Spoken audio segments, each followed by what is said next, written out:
వార్షికోత్సవం సందర్భంగా Meenakshi test tube baby centre Guntur నందు ఐవీఎఫ్ ట్రీట్మెంట్ పై 40% రాయితీ. మోసాలు చేయడానికి ఏది కూడా అతీతం కాదు. అంటే కవిత్వానికి ఏది అతీతం కాదన్నట్టు మోసం చేయడానికి అనేక మార్గాలు. దాంట్లో ఒక అత్యుత్తమమైన మార్గం ఏమంటే, మీకు ఉద్యోగాలు ఇప్పిస్తాము, మీకు మంచి భవిష్యత్తు ఇస్తాము అని ఇండియాలో అనేక రకాలుగా మోసాలు చేస్తున్నారు. అదేవిధంగా ఇండియాలో ఉంటే ఇండియా పోలీసు వాళ్ళు అరెస్ట్ చేస్తారు. దీనికి కొత్త రకం ఏమిటంటే, మన వేరే దేశం పాస్పోర్ట్లు తీసుకునేది. ఆ పాస్పోర్ట్ తీసుకొని అంటే అక్కడ సిటిజన్షిప్ పొందడం, కొద్ది రోజులు ఉండడం, సిటిజన్షిప్ పొందడం, ఆ తర్వాత కొత్త రకాలైన మోసాలను ఇతర దేశాల్లో వాళ్ళ ముందు జన్మనిచ్చిన దేశం కానివ్వండి, అక్కడ పాస్పోర్ట్ లేకపోతే సరిపోతుంది. సో అట్లాంటి వాళ్ళని మీకు ఉద్యోగాలు ఇప్పిస్తాము అంటే ఎవరైనా డబ్బులు ఖర్చు పెట్టి, నాకు తెలిసి కూడా చాలామంది ఇళ్ళు పొలాలు తాకట్టు పెట్టి కొడుకులకి ఇచ్చి ఏదో వాడు బాగుపడతాడు, మంచి జీతాలు వస్తే మళ్ళీ ఈ తాకట్లు వదిలించుకుంటారని చాలామంది వేల సంఖ్యలో భారతదేశంలో ఈ డబ్బులు అన్ని కుదవులు పెట్టి ఇట్లాంటి కొన్ని సంస్థలకి డబ్బులు ముట్టజెప్పి వాళ్ళు మోసాలు చేస్తే ఉద్యోగాలు రాక ఈ అప్పులు తీర్చుకోలేక చాలామంది ఆత్మహత్యలు కూడా చేసుకున్నారు. వీళ్ళ విషయానికి వస్తే నందూస్ వరల్డ్ ఈ యూట్యూబ్ ఛానల్ స్టార్ట్ చేసింది రమానందన్ అని. అంత క్రితమే మధుకర్ జాగర్లమూడి, ఈయనేమో డెస్టినీ ఎడ్యుకేషన్ అని యూకేకి పోయినారు. లండన్లో ఉండి కొద్ది రోజుల తర్వాత వాళ్ళు అక్కడి పాస్పోర్ట్ హోల్డర్స్ అయినారు సిటిజన్షిప్ తీసుకొని. తర్వాత ఏం చేసినారు, వాళ్ళు ఏదో ఒక రకంగా ఇండియాలో ఉండే వాళ్ళని మోసం చేసి డబ్బులు సంపాదించాలని, అయ్యా మా దేశానికి వస్తే ఇక్కడ మేము డెస్టినీ ఎడ్యుకేషన్, మా దగ్గర ఎడ్యుకేషన్ సంస్థలు ఉన్నాయి, వాళ్ళు మాకంతా ఉంది, అదే కాకుండా మాకు ఇక్కడ ఆఫీసులు ఉన్నాయి, అందులో మీరు పనిచేస్తే మీకు మంచి జీతాలు ఇప్పిస్తాం, అదే కాకుండా మా ఈ కన్సల్టెన్సీ ద్వారా లండన్లో యూకేలో ఉండే అన్ని సంస్థల నుంచి కూడా మాకు వడంబడికలు ఉన్నాయి, వాళ్ళకి చెప్పి మీకు ఉద్యోగాలు మంచి మంచి ఉద్యోగాలు ఇప్పిస్తామని చెప్పి అనేక రకాలుగా ప్రకటనలు చేసి యూట్యూబ్ ఛానళ్ళ ద్వారా అది ఇది చేసి, ఇంకొక రకంగా ఏమంటే కొందరు అమ్మాయిల్ని ఇక్కడ వాళ్ళ ఆఫీస్ తరఫు నుంచి వర్క్ ఫ్రమ్ హోమ్ అనో లేకపోతే ఆఫీసులు పెట్టారు. ఒకటి విజయవాడలో పెట్టారు, ఒకటి గుంటూరులో పెట్టారు, ఒకటి హైదరాబాద్లో పెట్టారు. ఇది బయటికి ఎలా వచ్చింది, వీళ్ళు మోసం చేశారు, మొత్తుకుంటున్నారు, ఇక్కడ పోలీసులు ఎఫ్ఐఆర్లు కట్టారు, వాళ్ళ కోసం తిరుగుతున్నారు, వాళ్ళ అమ్మా నాయనకు నోటీసులు ఇచ్చారు. ఇంత జరుగుతున్నా వాళ్ళు ఎక్కడా బయటికి రానికుండా ఉన్నారు. ఎందుకంటే వాళ్ళకు ఒక ధైర్యం, మేము ఎక్కడ ఎన్ని మోసాలు, ఇండియాలో కాదు ఇతర దేశాల్లో ఎన్ని మోసాలు చేసినా మమ్మల్ని పోలీసులు ఏమీ పీకలేరు అని. ఎందుకంటే వాళ్ళు ఇతర దేశంలో అంటే యూకే పాస్పోర్ట్ హోల్డర్స్ లండన్లో ఉంటారు. మనము వాళ్ళని అరెస్ట్ చేయాలి అంటే ఏం చేయాలి, సిబిఐకి రిక్వెస్ట్ పంపించాలి.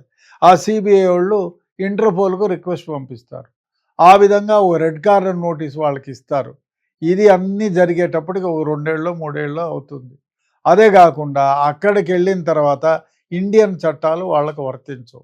మనం ఏదన్నా పెద్ద ర్యాంక్ ప్రైమ్ మినిస్టర్ ర్యాంకులో కలుగజేసుకొని ఈ పెద్ద తతంగం వాడు ఇండియాకు మోస్ట్ వాంటెడ్ క్రిమినల్ అని చెప్పి ఒడంబడిక ప్రకారం తీసుకురాగలిగితే తీసుకురావచ్చునేమో.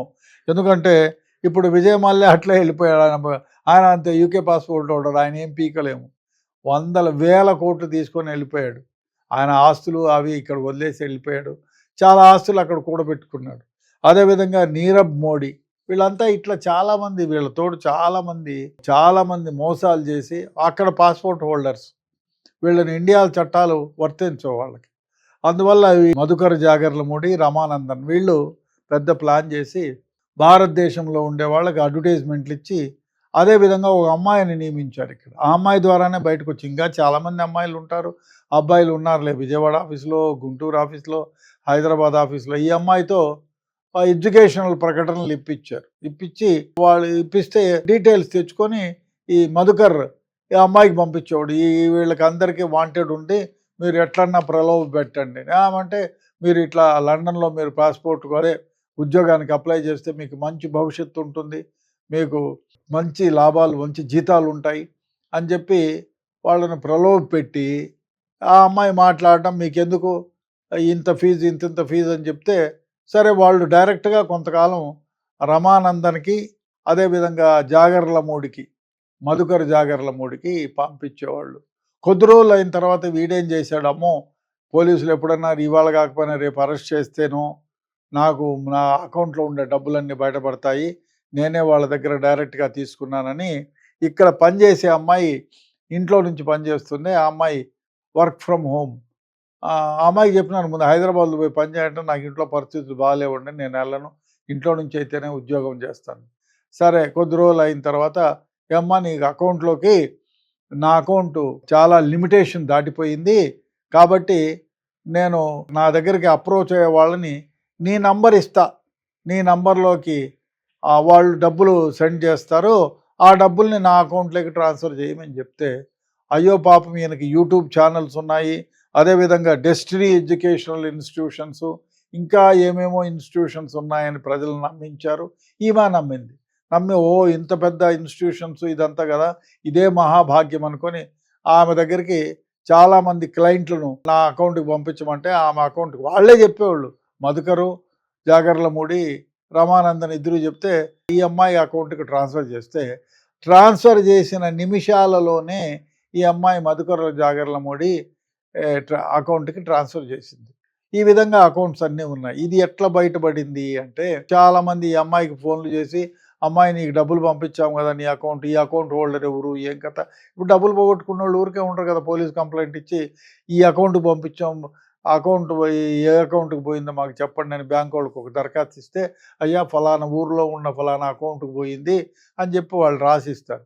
ఈ అమ్మాయికి ఆధారంగా పోయి అడిగినారు, ఈ అమ్మ నీకు డబ్బులు పంపించినామంటే, అయ్యా నాకు పంపించిన 15-20 నిమిషాల లోపలనే ఈ మధుకర్ జాగర్లమూడి అకౌంట్కు ట్రాన్స్ఫర్ చేశాము అని చెప్పి ఆ అమ్మాయి బ్యాంక్ రిసీట్స్, బ్యాంకు ట్రాన్సాక్షన్స్ అన్నీ స్క్రీన్ షాట్లో వాళ్ళకి పంపించి వాళ్ళకి ఇచ్చింది.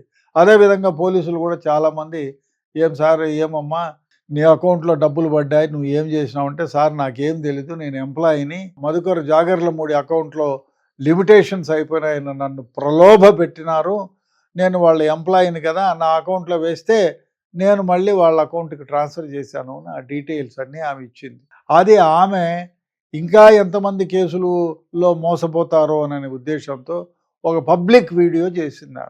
పేరు అవి మనకు అవసరం లేదు, అప్రస్తుతం కూడా.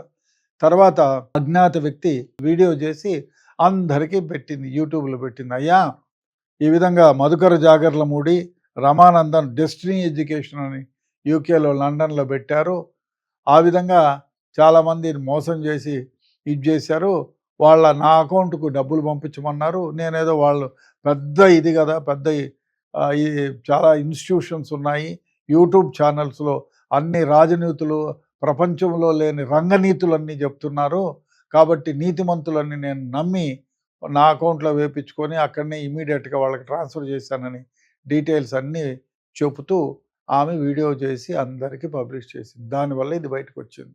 అది వన్ ఆఫ్ ది ఇదవుతుంది. ఏది ఏమైనా ఇట్లాంటి విదేశాల్లో ఉద్యోగాలు ఇప్పిస్తామని నమ్మబలికి వాళ్ళు లండన్కి ఇంకొక కపుల్ పాపం ఉద్యోగాలు ఇప్పిస్తామంటే ఆలుమొగుడు వాళ్ళ అకౌంట్కి డబ్బులు చేసి ఈ డబ్బులన్నీ లక్షల్లో చేసి అక్కడికి వెళ్ళిన తర్వాత ఒక పిచ్చి లాడ్జ్లో పెట్టి అకామిడేషన్ ఇచ్చి ఈ ఉద్యోగాలు చేయండి అని అన్నానికి సరిపోకుండా కూడా వాళ్ళకి ఏదో జీతాలు ఇచ్చేసినారు. ఎన్ని రోజులైనా ఉద్యోగం రాలే, ఊడిగం చేయి, ఆ హోటల్లో పనిచేయి, ఈ హోటల్లో పనిచేయి, పెట్రోల్ పంపులో పనిచేయి, ఇక్కడ క్లీన్ చేయి, అక్కడ క్లీన్ చేయమని చెప్తే వాళ్ళు అయ్యా మేము మోసపోయినామని గ్రహించి భారతదేశానికి వెనక్కి వచ్చేసారు. వెనక్కి వచ్చి వాళ్ళు కంప్లైంట్ ఇచ్చారు. ఇట్లా చాలామంది పోయి ఇబ్బంది పడి వెనక్కి వచ్చిన వాళ్ళు ఉన్నారు. కొందరేమో ఏమీ కాకోకుండా ఇక్కడ నుంచి డబ్బులు ఇచ్చి ఉద్యోగాలు రాక, మీకు ప్లేస్మెంట్స్ ఇప్పిస్తామని ప్లేస్మెంట్స్ రాక, ఎక్కడికి పోవాలో తెలియక పోలీస్ స్టేషన్ల చుట్టూ ఇచ్చి కంప్లైంట్లు చేస్తున్నారు. వాళ్ళ అమ్మ నాయనకు కూడా పోలీసులు నోటీసులు ఇచ్చినారు. ఏది ఏమైనా ఈ విధంగా మోసాలు చేసే వారి సంఖ్య విపరీతంగా ఉంది. అది ఇంకో దరిద్రమైన వ్యవహారం ఏమంటే, ఆయన వైఫ్ రమానందన్ ఆమె వీడియోలు చేస్తుంది, అన్ని పత్తిత్తి వీడియోలు చేస్తుంది, బ్రహ్మాండమైనటువంటి వీడియోస్ చేస్తూ ఈ మధ్య మానేసింది. చూడరు, ఎవరు కొడతారు మొహాన్ని ఉమ్మేస్తారని. ఆ వీడియోలో ఒక వీడియో చేసింది. మా పైన లేని అభియోగాలన్నీ పెట్టి సోషల్ మీడియా అంతా వెధవది, సోషల్ మీడియా వెధవది, నువ్వు కూడా సోషల్ మీడియాలోనే పెట్టినావు కదా తల్లి, సో వెధవది, కాబట్టి సోషల్ మీడియాలోనే నమ్మకండి, సోషల్ మీడియా ద్వారా మమ్మల్ని అగౌరవపరుస్తున్నారు, మమ్మల్ని లేని విధాలుగా ఇబ్బంది పెడుతున్నారని చెప్పి వీడియో చేసి ఏది ఏమైనా నిజం నిలకడలోనే తెలుస్తుంది అని చెప్పింది. అదే కాకుండా ఒక అడ్వకేట్తో కూడా వాళ్ళు లండన్ పాస్పోర్ట్ హోల్డర్లు, ఇండియాలో మీరు మోసపోతే మీరు ఏమీ పీకలేరు వాళ్ళని అని ఆమెతో కొసమెరుపు కూడా, నాకు వాళ్ళు ఫ్యామిలీ చాలా రోజులుగా తెలుసు అంటే మోసాలు చేసే వాళ్ళని ఇది చేస్తారా అండి? తప్పు కదా. అందరూ చాలామంది మోసపోయినారు, కంప్లైంట్ ఇచ్చినారు. ఇతర దేశాల్లో ఉంటే ఎట్లా పట్టుకుంటారు? ఇప్పుడు నీరవ్ మోడీని ఎవరు పట్టుకున్నారు, విజయమాల్యాని ఎవరు పట్టుకున్నారు? కాబట్టి ఇట్లాంటి వీడియోలు సపోర్ట్ చేసే వాళ్ళని కూడా డెఫినెట్గా చేయకూడదండి. ఎందుకంటే చాలామంది చాలా విషయాలు తీసుకొని చచ్చిపోయిన వాళ్ళు ఉన్నారండి, ఉద్యోగాలు రాక ఆత్మహత్యలు చేసుకున్న వాళ్ళు ఉన్నారు చాలామంది. దయచేసి ఉద్యోగాలు ఇప్పిస్తే చాలా సంతోషం, ఇప్పించిన వాళ్ళు గమ్మున ఉండండి. ఉద్యోగాలు ఇప్పిస్తామంటే వాళ్ళకి వయసు అయిపోతుంది, నీ చుట్టూ తిరిగి నాకు తెలిసిన కుర్రాళ్ళే, ఆ విజయవాడ కుర్రాడు ఉన్నాడు ఇక్కడే, ఈ మధ్య ఎక్కడో పనిలో పెట్టించినాం పాపం, ఏదో మోటార్ సైకిల్ నడుపుకుంటే యాక్సిడెంట్ అయితే హైర్ చేసి మోటార్ సైకిల్ నడుపుకుంటుంటే. ఇట్లా వాళ్ళు చాలామంది ఉన్నారండి. ఎందుకంటే ఉద్యోగాలు ఇప్పిస్తామంటారు, డబ్బులు ఇప్పించుకుంటారు, లేదు ఆ కంపెనీనే ఎత్తేస్తారు, వాడు ఎక్కడ ఉన్నాడో అడ్రస్ తెలియదు, ఎన్నిసార్లు ఊరు మారిపోతున్నారు. ఇట్లా ఏం చేస్తారు చివరికి? ఇప్పుడు ఉన్న ఎకరమో 2 ఎకరాల పొలం కుదవబెట్టి డబ్బులు తీసుకొచ్చిపోయినాడు, అక్కడ పొలము అది ₹2 ₹3 వడ్డీకి తెస్తే అది మీటర్ తిరుగుతూనే ఉంటుంది. వీడికేమో ఉద్యోగం రాదు, వీడేమో ఉద్యోగం వచ్చిందనే భ్రమతో కొందరు పెళ్ళిళ్ళు చేసుకొని పెళ్ళాలను వదులుకున్న సందర్భాలు ఉన్నారు. కాబట్టి దయచేసి మీరు ఉద్యోగాలు నిజంగా ఇప్పిస్తే మహా సంతోషం, లేకుండా ఉద్యోగాలు ఇప్పిస్తామని చెప్పి భ్రమ పెట్టి వాళ్ళ జీవితాలతో ఆడుకోకండి. ఆ అబ్బాయి జీవితం నాశనం అవుతుంది, ఆ అప్పులు తెచ్చిన తల్లిదండ్రులు అందరూ కలిపి ఉర్రేసుకొని సావాల్సి వస్తుంది. కాబట్టి దయచేసి ఇట్లాంటి వాళ్ళని సపోర్ట్ చేయొద్దు. ఇట్లా మోసగారి వాళ్ళని డెఫినెట్గా చట్టాలు ఏమి చేయలేవు అనుకుంటే నిజమే, ఏమి చేయలేవు. ఇతర దేశాల్లో పాస్పోర్ట్ హోల్డర్స్ ఉంటే మనం ఏం చేయగలుగుతాం? అక్కడ ఇప్పుడు టైం పడుతుంది. నేను సిఐడిలో పనిచేసే కాలంలో కూడా మాకు రెడ్ కార్ అక్కడి నుంచి ఇప్పుడు ఇతర దేశాల నుంచి, అమెరికా నుంచి వచ్చిన సందర్భాలు ఉన్నాయి. నేను ఎంక్వైరీ చేశాను. వాడు ఇక్కడ ఈరోజు మన స్టేట్లో ఉన్నారంటే సిబిఐ నుంచి మనకి ఇంటర్పోల్ నుంచి వస్తాయి. ఇంటర్పోల్ నుంచి వస్తే వాళ్ళ అడ్రస్లు కనుక్కొని చెప్తామయ్యా, మా దేశంలో ఉంటే ఇక్కడ ఇన్ని రోజులు ఉన్నాడు, తర్వాత వేరే దగ్గర ఇక్కడ లేదు, ఉత్తరప్రదేశ్ బీహార్కో వెళ్ళిపోయినాడు, బీహార్లో ఈ అడ్రస్ ఇచ్చినారు, మీరు కనుక్కోండి. అక్కడ అది ఫాల్స్ అడ్రస్ ఉంటుంది. అదేవిధంగానే ఉంటుంది. మేము కూడా చాలా ఇంటర్పోల్ ద్వారా, నేను సిఐడిలో ఉన్నప్పుడు సిఐడిలో ఆఫీసర్ ద్వారా మాకు ఇస్తారు ఎంక్వైరీకి. అదేవిధంగా కూడా ఇతర దేశాల్లో ఉండే వాళ్ళకు కూడా ఇదే వర్తిస్తుంది. కాబట్టి దయచేసి ఉద్యోగాలు కావాలనుకునే వాళ్ళు ఇట్లాంటి వాళ్ళ ఉరిలో పడకండి, అట్లాంటి ఉచ్చులో పడకండి. ఉరి అది, ఉచ్చు కాదు. ఉచ్చుగా అనడం తప్పు, ఉరి. ఎందుకంటే డబ్బులు ఇప్పుడు కోటీశ్వరుడు డబ్బు ఉంటే వాడు ఏదో వ్యాపారమో టీ బంక్ పట్టుకొని బతికిపోతారు కదా. అది లేనోడే కదా ఇల్లు బొల్లో ఏదైనా పెళ్లి చేసుకోవాలంటే వాడు కట్టం తీసుకున్న డబ్బుల్లో, లేకపోతే ఆ నగలో కుదవబెట్టి ఏదో చేసి అమ్మో ఉద్యోగం ఇస్తే నేను బతికిపోతాను అని చెప్పి చేసింది. చాలామంది అత్తమామలు కూడా మా అల్లుడికి ఉద్యోగం వస్తే నా కూతుర్ని పువ్వుల్లో కాళ్ళల్లో పెట్టుకొని సాగుతాడని చెప్పి డబ్బులు ఇచ్చిన సందర్భాలను నాకు తెలుసు. కాబట్టి ఇట్లాంటి కేసుల్లో చాలామంది మోసపోకుండా జాగ్రత్తగా ఉండాలని నా మనవి, కోరిక.